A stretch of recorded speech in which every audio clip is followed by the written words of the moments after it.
Every night for 3,000 years, the Egyptians watched the sun die. They did not call it sunset. They called it a departure, the sun god climbing into a boat and sailing into a river that ran beneath the world. And somewhere in that river, waiting in the dark, was something that did not want him to reach the other side. Something no priest ever claimed to have killed. Something that, by the official religious record of Egypt, is still down there. Tonight, this is the story of the only enemy the gods of Egypt could never defeat, and the reason they built an entire civilization's worth of ritual around a war they knew, going in, they could never actually win. To understand what Apep was, you first have to understand where he lived, because he did not live in a temple or a myth about the past. He lived in tonight. The Egyptians believed the sun god Ra crossed the sky by day in a solar barque, visible to everyone, worshipped openly, painted on every temple ceiling from Thebes to the Delta. But at dusk, he transferred to a second boat, smaller, older, built for a darker crossing, and entered the Duat. The Duat was not simply the underworld in the way we use that word today. It was not a place of punishment, and not strictly a place of the dead in the Christian or Greek sense. It was the 12-hour river beneath existence itself, the space the sun had to survive in order for tomorrow to happen at all. Every single night, Ra made this journey. 12 hours, 12 gates, each one guarded, each one named, each one recorded on temple walls in staggering detail, because Egyptian priests didn't just believe this journey happened. They mapped it.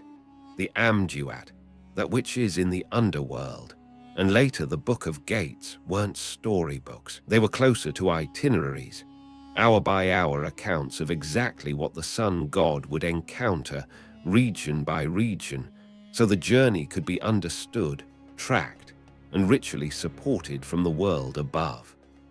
Somewhere near the 7th hour, in the deepest, most lightless stretch of the river, the boat would slow, because that was where Apep waited. This is the detail most retellings skip past, and it's the one that actually matters. The ancient Egyptians did not think of this as a myth that happened once, in some distant first age of the world. They thought it was happening right now, every single night, whether anyone was watching or not. Not a legend, a live event, which raises an uncomfortable question. If the sun's return each morning wasn't guaranteed, if it depended on a battle fought in a river no living person could see, then what, exactly, were they afraid would happen if that battle was lost? We'll come back to that, because the answer isn't the world ends. It's something quieter and in some ways worse. Apep is usually introduced with one flat sentence, the Egyptian god of chaos. It's not wrong exactly. It's just almost meaningless, because in Egyptian thought, chaos wasn't a personality trait, and Apep wasn't really a god, in the sense that Ra, Isis, or Osiris were gods. The Egyptians had a word for the world as it should be. Ma'at, order, balance, truth, the rightness of things, the sun rising on schedule, the Nile flooding at the correct time, a king ruling justly, a body surviving intact into the afterlife, the stars holding their positions. Ma'at was not a rule imposed on reality from outside. Ma'at was reality, functioning correctly. It was simultaneously a goddess, a concept, and a literal feather weighed against the human heart after death. And Apep represented its exact opposite, Isfit. Not evil in the way later religions would define it, not a rival god competing for followers, territory, or a throne. Isfit was closer to non-being, unmaking, the condition of a universe that had simply stopped holding together, no structure, no meaning, no difference between one thing and another. This is why Apep is almost never shown with a face, a personality, or a motive in the surviving texts, and it's worth sitting with how strange that is. Egyptian religion is famous for the opposite tendency: gods with rich biographies, rivalries, marriages, betrayals, grief. Apep gets none of it. He doesn't negotiate. He doesn't rule anything.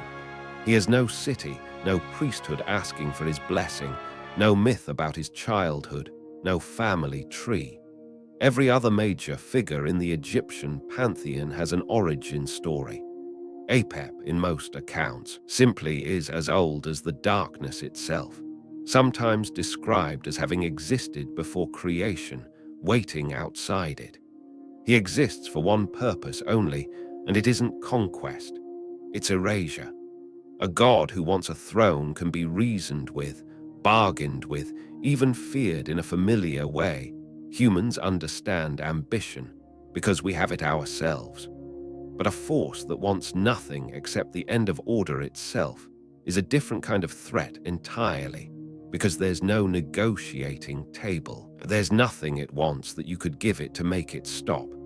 And the Egyptians built an entire nightly ritual system, sustained for 3 millennia, around making absolutely sure it never won even once. Before we go further into the myth, it's worth pausing on the name itself, because the etymology tells its own story. Apep comes from the Egyptian papa, a name attested as far back as the Old Kingdom, making this one of the oldest continuously feared figures in recorded religious history. Older than the pyramids at Giza had finished settling into the desert floor.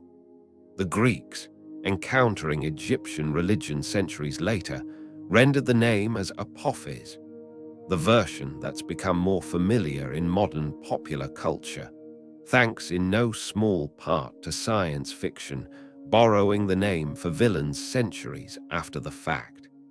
In fact, in one of history's odder full-circle moments, a genuinely dangerous near-Earth asteroid discovered in 2004 was named 99,942 Apophis, astronomers reaching back to Egyptian mythology because they needed a name that meant, essentially, the thing that could end everything if it weren't stopped.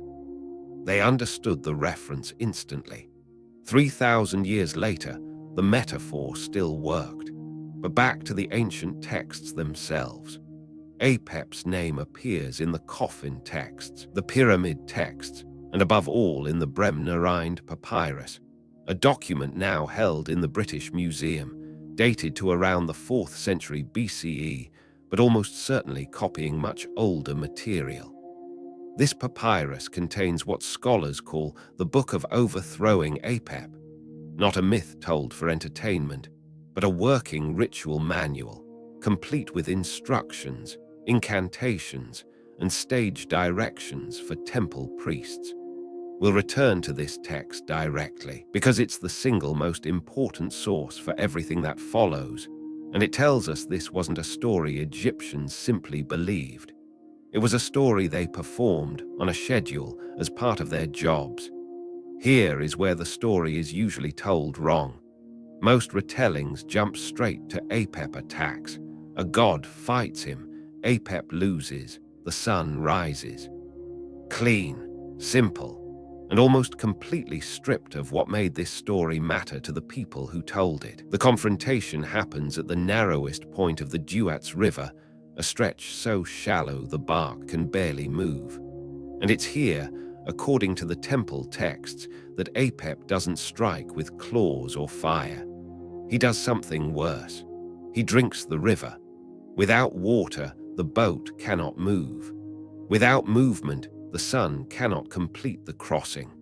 This isn't a monster attacking a hero in the way we're used to from later mythology. It's an attempt to simply stop time from continuing, to strand the sun in the dark permanently, so that the 12-hour cycle never resolves, and the world above never gets its morning back. And the god who stops him is not who you'd expect. It's Set, the same god later mythology would recast as a murderer, a usurper, the villain of the entire Osiris cycle. the one who kills his own brother and dismembers the body. But in the Duat, every single night, Set stands at the front of Ra's boat and fights Apep directly, spear in hand, because chaos doesn't respect the moral categories humans assign to gods. Order needed its fiercest fighter for this particular job, not its most likable one. It's worth noting how deliberately uncomfortable this is. The Egyptians were entirely capable of writing Set as a villain when the story called for it, and equally capable of writing him as the last line of defense between the sun and total unmaking in the same religious tradition, sometimes on the same temple wall. They weren't confused. They understood that the qualities that make someone dangerous to their own family can be exactly the qualities you need standing at the front of the boat when something worse is coming up the river. The battle itself is described in fragments, not full scenes, spears, the serpent's coils, cries that shake the western horizon, according to the Bremner-Rhind text. The texts are strangely reluctant to describe Apep's body in full. He's mentioned by his size, his hunger, his voice, the sheer volume of water he can swallow, almost never his complete form. Some texts describe him as 16 cubits long, roughly 8 meters. A scale meant less as literal measurement and more as a statement. This is bigger than anything you have seen. By the 9th or 10th hour, the river returns. The boat moves again. Apep is beaten back into the dark he came from. And this is exactly where a lesser story would end. It's not where this one does. Here's the detail that should stop you. Apep is never killed. Not once. Not in a single surviving version of this myth, across 3,000 years of Egyptian religious writing, across dozens of temples, hundreds of papyri, and multiple dynasties that each had every reason to update the story if they'd wanted a cleaner ending. He's beaten, cut, pierced, burned, bound, decapitated in some texts.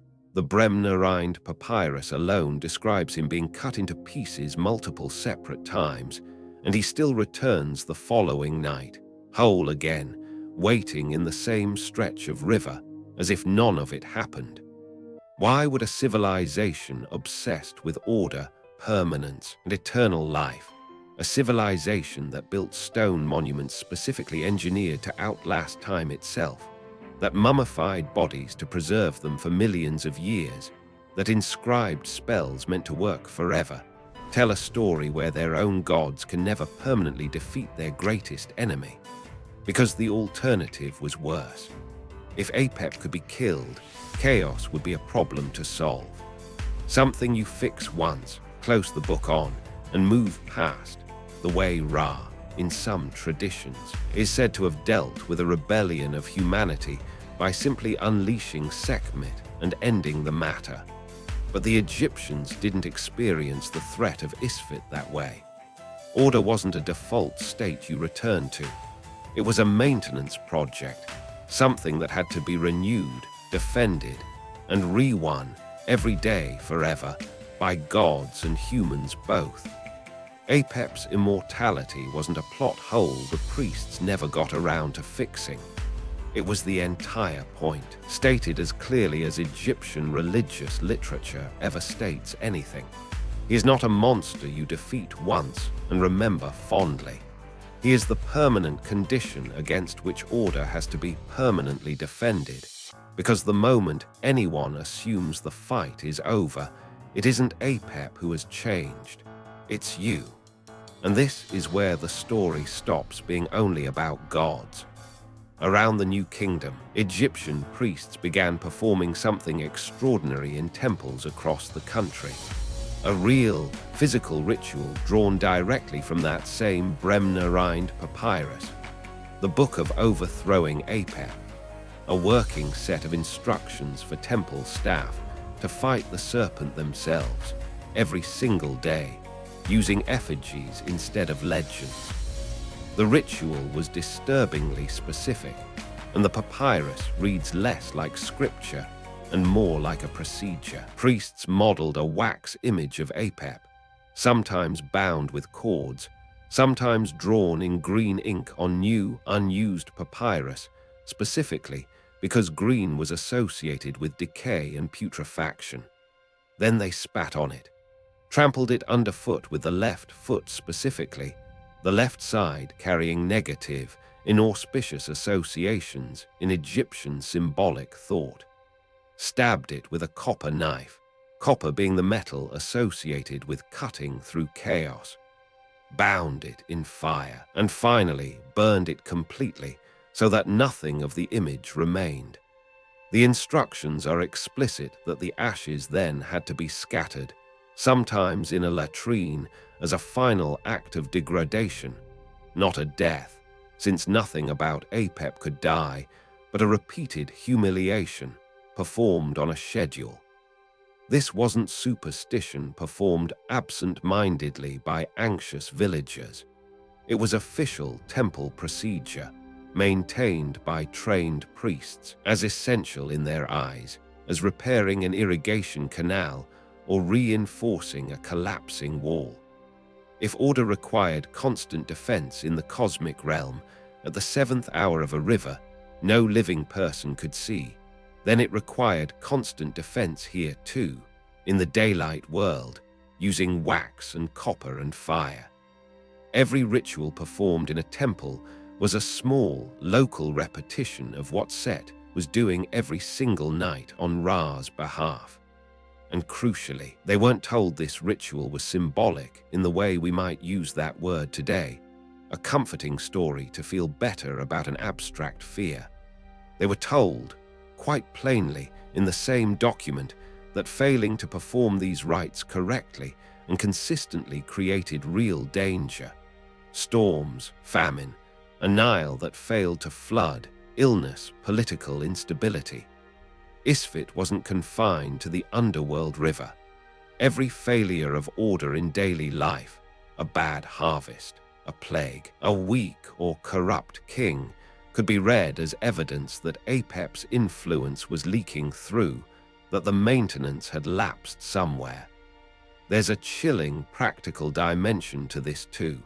Enemies of the Egyptian state, and even certain criminals, could have their names written onto wax Apep figures before they were destroyed in these rites. The ritual wasn't only cosmic. It was also, quite literally, a tool of political and social control. Chaos in the abstract and chaos in the form of a rival army or a domestic threat were treated, ritually, as points on the same spectrum. So what happened when the sun didn't behave the way it was supposed to in the world above in broad daylight? We don't have a confirmed Egyptian religious text that explicitly names a solar eclipse as Apep briefly winning. That specific claim doesn't survive in the record we currently have, and it would be dishonest to present it here as settled fact, however satisfying it might be for the story. What we do know, with much more confidence, is this: the Egyptians were exceptionally attentive to any deviation in the sun's expected behavior, eclipses, unusual storms, sandstorms that turned midday briefly to night.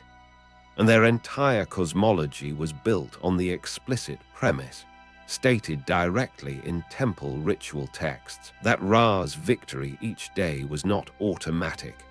It required the fight in the Duat, yes, but it also required the ritual, the vigilance, the maintenance of Mart by human hands to keep the whole system functioning as it should.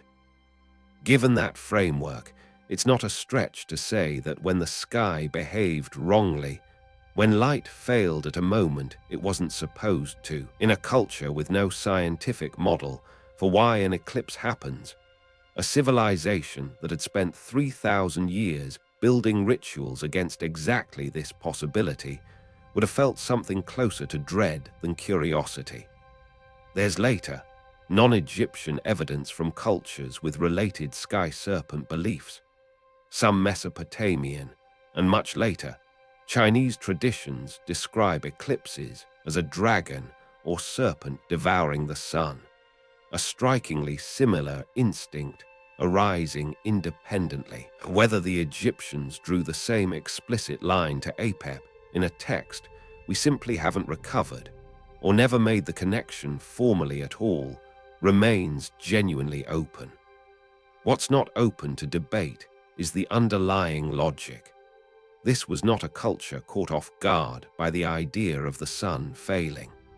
It was a culture that had spent that long taking the threat seriously enough to build an entire religious apparatus specifically designed to prevent it every day, whether or not anyone above ground was even paying attention. The sky always came back. It always had. That was precisely the arrangement, and precisely why any exception to it, however brief, mattered so much to a people who understood, better than almost any culture in the ancient world, exactly how much daily, unglamorous effort that always was quietly built on. So what was Apep really, once you strip away God of Chaos, and look at what 3,000 years of temple texts actually describe? He wasn't a rival for power. He never asked for worship, land, or a throne, and unlike every other major figure in Egyptian religion, he never once got one. No city built in his honor, no priesthood serving him, no myth softening him into something relatable. He is, across every surviving account, a being with exactly one desire: for the ordered universe to stop existing, not to rule it, to end it completely, with nothing left over to even remember that order had once been possible. And the Egyptians answered that desire with something quietly profound, and if you actually sit with it, a lot more mature than most modern myths about good permanently triumphing over evil. Not with a story about a final battle that ends chaos forever, with a story about showing up every night in a river no one could see, every day in a temple with wax and a copper knife, doing work that would need to be done again tomorrow, and the day after, and every day after that for the rest of recorded Egyptian history, not because the threat could ever be eliminated, but because it couldn't be, and they knew it, and did the work anyway. Mart was never a place they arrived at and stayed. It was a relationship they maintained with reality itself, a daily choice to keep participating in order rather than let it lapse into what Apep represented. A universe with nothing holding it together, nothing meaning anything more than anything else, no structure left to call true, no difference left between a good king and a bad one, a flooding Nile and a dry one, a living person and a dead one. That, in the end, is what a genuine, working relationship with reality actually looks like. Not a permanent state you win once and then rest inside. A commitment you keep renewing in small, unglamorous, repetitive acts against a darkness that never fully goes away and never stops testing whether you'll still show up for it. Tonight, the sun will set again, and somewhere in a river no one can see, the same battle will happen exactly as it always has, whether or not a single person on Earth remembers Apep's name. It always returns. For 3,000 years, that was never treated as the tragedy of this story. It was the warning.